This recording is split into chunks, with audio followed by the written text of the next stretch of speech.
Afternoon. Welcome to another Sunday rant. It's not a Sunday morning rant because it is actually late afternoon with me. Now, apologies, I haven't done this for a couple of weeks. In fact, I don't think I've actually posted anything since I was on the continent several weeks back.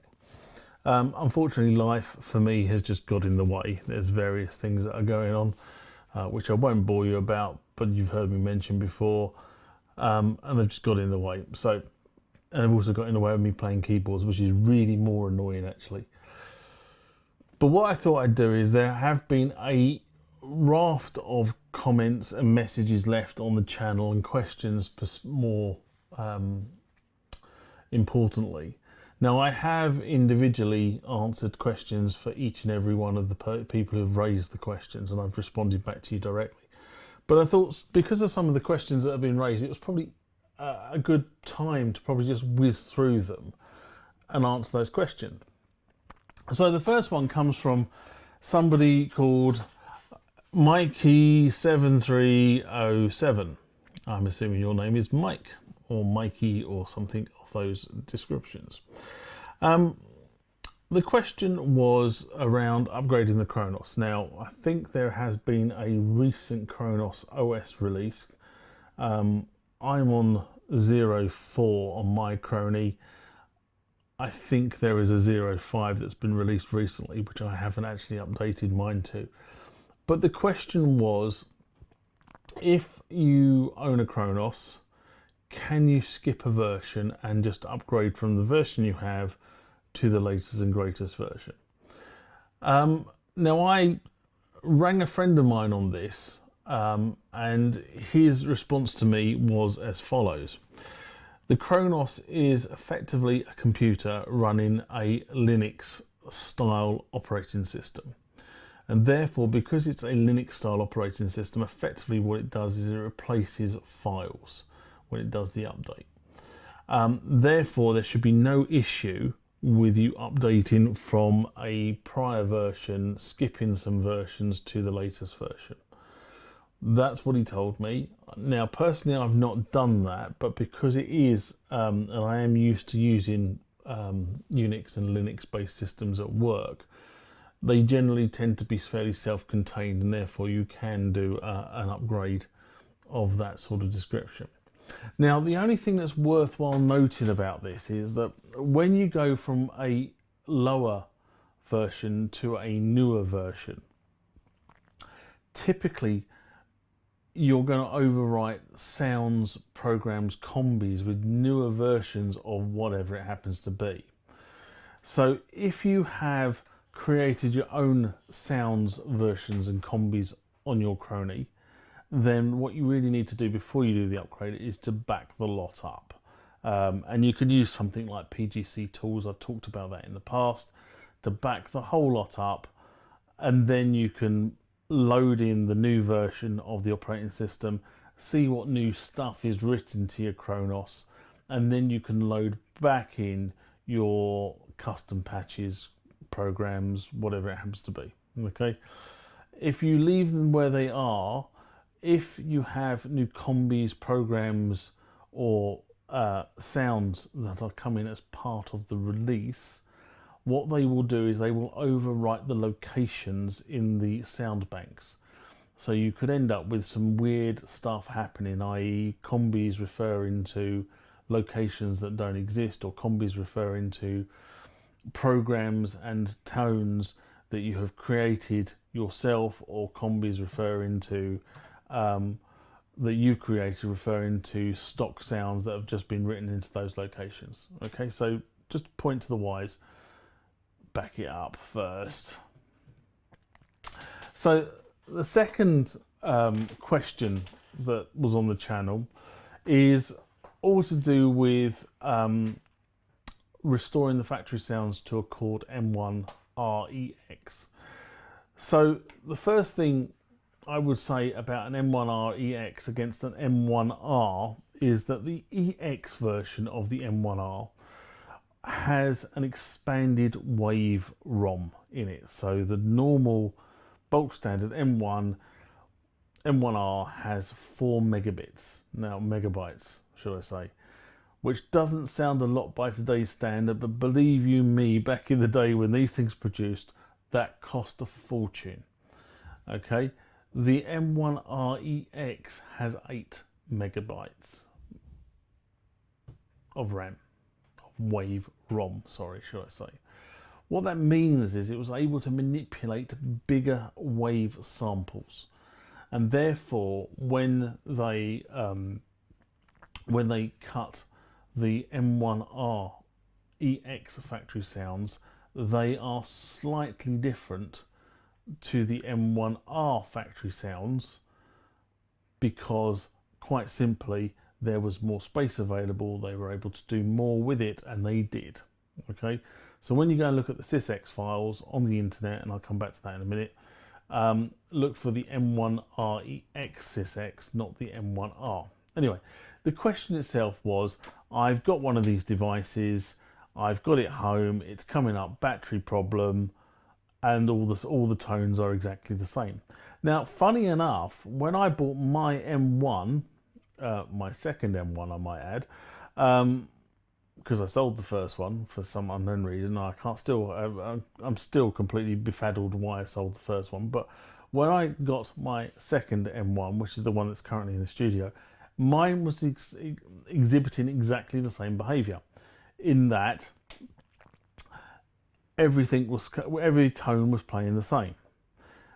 It is a symptom of either the battery being dead, or somebody has tried to replace the battery, doesn't know what they're doing, they've cracked the back open, replaced the battery, put it back in there, it's all gone Pete Tong, and they don't understand how to reload the sounds either from preset card or from the SysX files that you can get on the internet.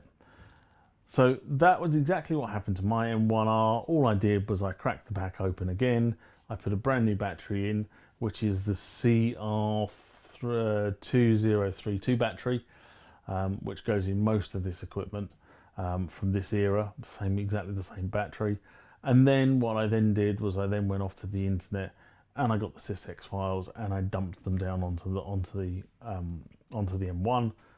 Works beautifully thereafter. Now, I've said it many times. I also now have, because I bought it after I bought my M1, factory reset card, which is far easier to do. You just plop reset the factory card into the socket on the top of the keyboard or the socket on the M1R, and you just restore from it, and it works like a dream, and it takes roughly about 10 seconds to do. But you can still use SysX, plug a MIDI interface into your laptop, MIDI cable into the MIDI in on the keyboard, out on the interface, on your computer, run a program like SysX Explorer or MIDI OX if it's Windows, and then you can quite easily load the file and dump it down onto the keyboard. It works, I've done it, no problem. So if you do end up with one of these units which just effectively says low battery and it has the same tone across every single patch, that's probably what's going on. So just replace the battery and reload the sounds and you're good to go. The third one I'm going to speak about today is an interesting one, and I'm not quite sure because there wasn't an awful lot in the question that came across to me, so I'm going to try and answer it to the best of my knowledge and why I read the question. So what was asked is, I've set my System 1, my TR8, my TB3 up, and the person who had described the correct settings for the MIDI cables. So the TR8 was the clock, so the MIDI cable comes out of the TR8 into the System 1 or the TB3, whichever one's next in your chain, out of the second device and into the third device in the chain. Therefore the TR8 becomes the clock, and every time you hit the start button on the TR8, the arpeggiator or the TB3 will fire up and follow the clock signal.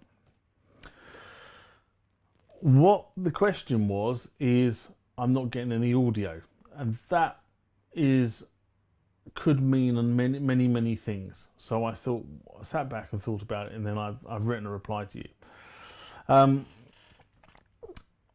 But the question is to Josh,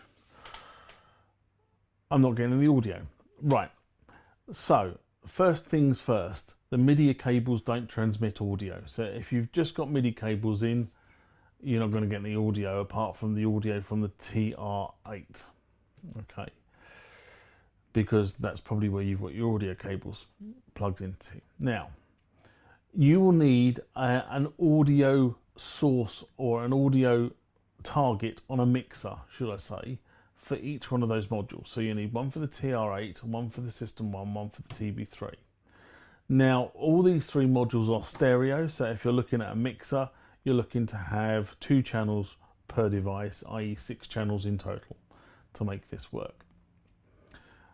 Alternatively, the TB3 and the TR8 can run mono if you really want to. So you could reduce those down to a channel each and then a channel for the System 1, which again can run mono. Again, another option here would be, because the TR8 has 2 external ins, you could take the mono feed from the TB3 and feed it into one of the external ins, and the mono feed from the System 1 and feed that into another one of the external feeds. And therefore what you would get is you would get the stereo TR8 coming out of the mix audio off the TR8, and then on the left hand channel of that mix you'd get one of those devices, and on the right hand channel of the mix you get the other device. That sounds rather complicated, doesn't it? But effectively what we're saying here is you would get all of the audio, just not quite in a way that I find really usable. But if you had limited channels on your mixing desk, that might be a way around it. Hopefully that's answered that question. The next question is all around the MX1, and it's all to do with how do you integrate my machine into the MX1? And my quite simple response from everything I've seen, now I don't own one of these devices, but from everything I've seen and read, is you can't. Simple as that. So you can run the audio from my machine into the MX1 and take up 2 channels and run the audio in that way. That works, and then you can apply the MX1 effects to that.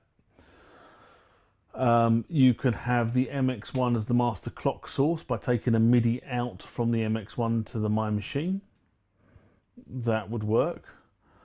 What you can't do is you can't plug the USB out from the My Machine into the USB ins on the Roland, because as far as I'm aware there is no support in the firmware for the MX1 to support the My Machine.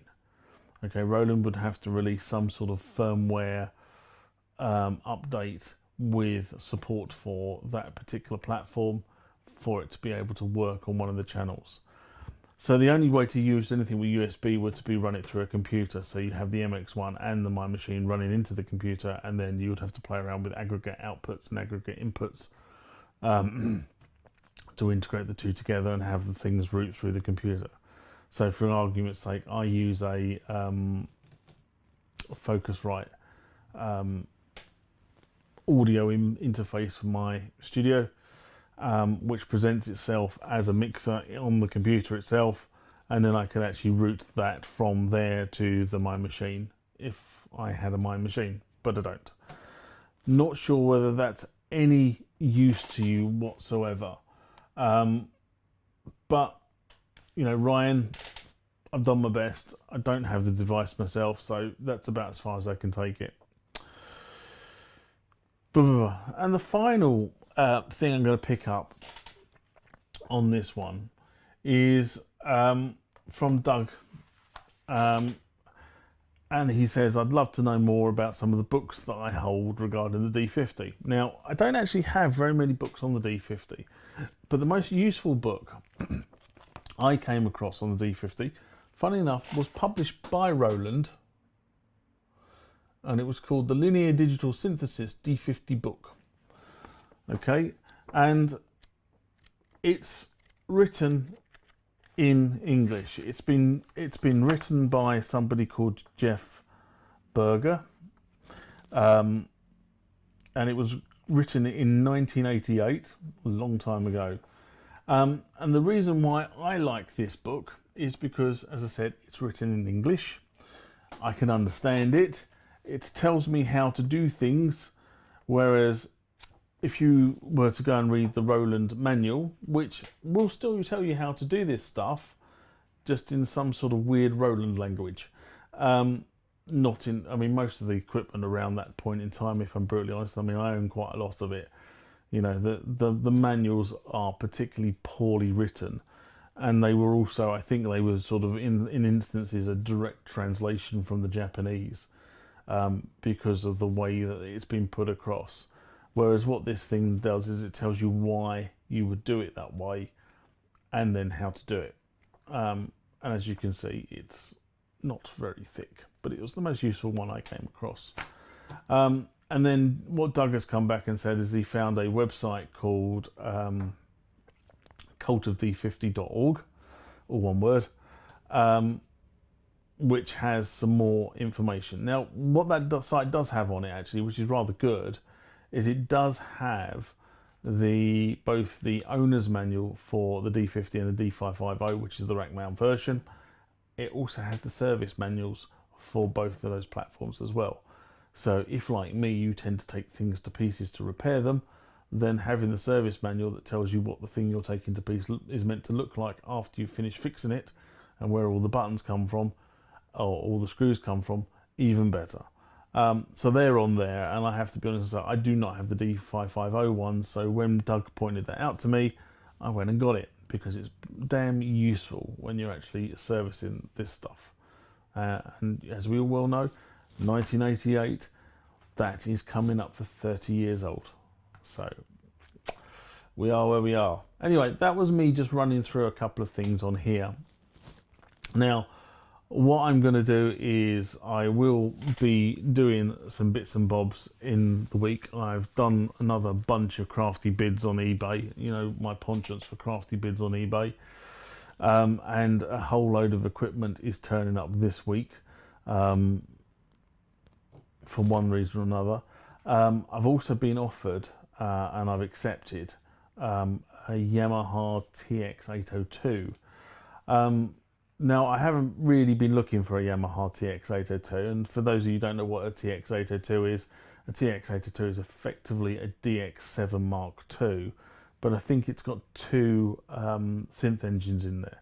So whereas your DX7 Mark II is just one engine, or six, I'll come back to that in a minute because my brain's completely fried. This has got two of them in it. And as I say, I wasn't really looking for one. It wasn't something I had on my sort of hit list, but somebody did pitch up and say, I'm getting rid of one, would you give it a nice home? And I said yes. So hopefully that should be turning up this week as well. So if it does, next week when I sit down to do this, I'll show you what it looks like. Might even show you what it looks like inside as well. Good God. Anyway, for now, I'm going to sign off. I'm going to say sayonara, take care, and I'll see you next week. Bye-bye.